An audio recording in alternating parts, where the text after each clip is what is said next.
Hi guys, welcome back to the channel and welcome to the Mini Cooper C. Now,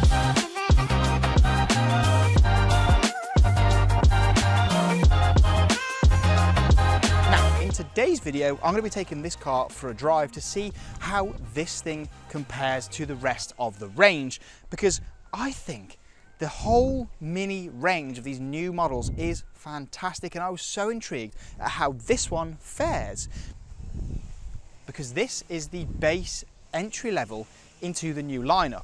This particular car is a sport, so you've got the different design all around the car. So you've got a slightly more aggressive front end, some more angular areas along the side, different wheels.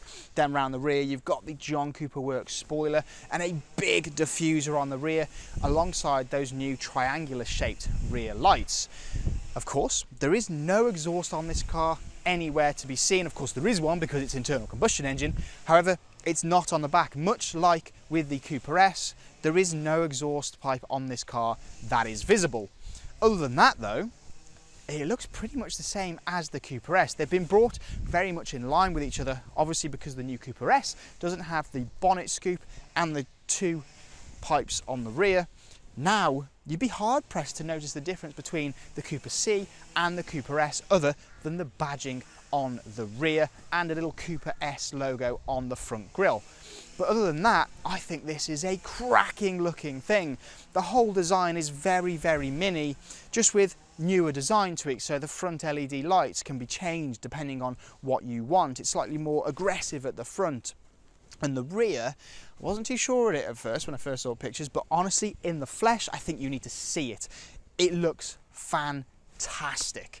What do you think of the look of the new Mini? Please let us know in the comments below, while I go and take a look at the interior. Now, if you're an avid viewer of the channel and you've watched any of my other content on the new Mini Countryman and the new Mini 3-door or even the new Mini Electric, you'll know that one of my favourite bits of this car is the new interior. It has just an air of modernism around it, but also while harking back to original Minis. So the big central OLED display is exactly where the rev counter used to be in previous models. It is a lovely thing to use. The display is super crisp, super lovely to use. It's just fantastic, this thing. And it does take some getting used to, don't get me wrong, because obviously there's no air conditioning controls down here, your heated seats and all of those things are now on the central display. Of course, you've got Apple CarPlay and so on. You've now only got 5 buttons across the center here for a few different things. So your volume, your experiences, your engine start button, your drive select and your handbrake. But other than that, everything is controlled on the screen. And I just love the overall new design with this sort of fabric all over the place, this sort of different step to the dashboard with the red trim throughout. These seats are superb. Because this car is a sport, you have these really lovely half and half leather and fabric John Cooper Works seats. It's a lovely place to sit. The thick, chunky new steering wheel is a joy to hold. There's no dials directly in front of you. Now it's all done on a heads-up display, which comes as standard. Speaking of standard equipment, you've got level 1, level 2 and level 3. Level 1 actually gets you an awful lot, so adaptive LED headlights, heated seats, the heads-up display and many more. Level 2 gives you a few extra bits like the roof and the Harman Kardon sound system. This car is a level 2. And then level 3 gives you things like electric seats and actually massage function on the front seats, which is really, really cool. That used to be reserved for 7 Series and Rolls-Royce and so on, whereas now you can get it in a level 3 Cooper C. How amazing is that? But yes, overall, I love the way this car looks, both outside and inside. But now, let's go and take it for a drive and see how the baby of the range fares. So what does this entry-level internal combustion engine version of the new Mini feel like? Well, if you're an avid viewer of the channel and you've seen any of my other videos on the new Mini products, you'll know exactly what I'm about to say. It feels so grown up. It just feels more just mature, and the way that it drives on the road is just more polished, I think. The ride is fantastic. It irons out the bumps and crevices and terrible roads that we have here in the UK with impeccable ease.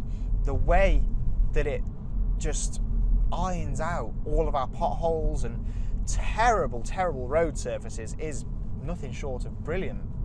It feels really, really lovely. The steering is nice and responsive. Even on this Cooper C, it still feels like a Mini. It still has that go-kart feel. But what about the performance? Well, the new Mini Cooper, the C or the S, is only available as a petrol in the internal combustion engine versions. This one, being the C, has slightly less power. We've got around 156 horsepower, and 0 to 62 is dealt with in around 7.7 seconds, which is enough, really. All that power is put to the road via an automatic gearbox, only available as an automatic gearbox now, the new Mini. No manual options are available, and it's got a real nice little pick up and go. It's quite a quirky little engine.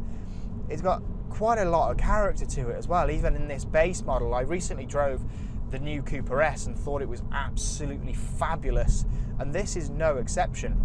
Even like just less power doesn't really make it less of a car to drive. Now, because this one is a sport, you do have the paddles behind the wheel. If you go for a classic or an exclusive, you don't get paddles to change gear at all, which I know some of you will be saying, well, that's what are you supposed to do? But let's be honest, how often do you use those paddles? I, for one, know I never, ever, ever use the paddles in my car, because you just don't, do you? You stick it in auto and you drive, and the kickdown is so good and fast that you don't even need, why would you need to be playing around with paddles? Yeah, if you're really on it, hooning along, then yes, maybe you would start to use the paddles, but realistically, you're not going to use them. But other than that, it's got a real lovely feel on the road. When you're trying to thread it through some like nice twisty turns, it comes alive. It's still got that Mini feel, which I've been banging on about in every single video that I've done on the new models. And I was really intrigued to see whether this, the entry level internal combustion engine one, had that. And I'm happy to say it does. As I've already mentioned, you get really great standard specification as well. Even on a level 1, you get everything you're ever going to need. This one is a level 2, so you've got the roof and the Harman Kardon sound system, plus a few more little bits as well in addition.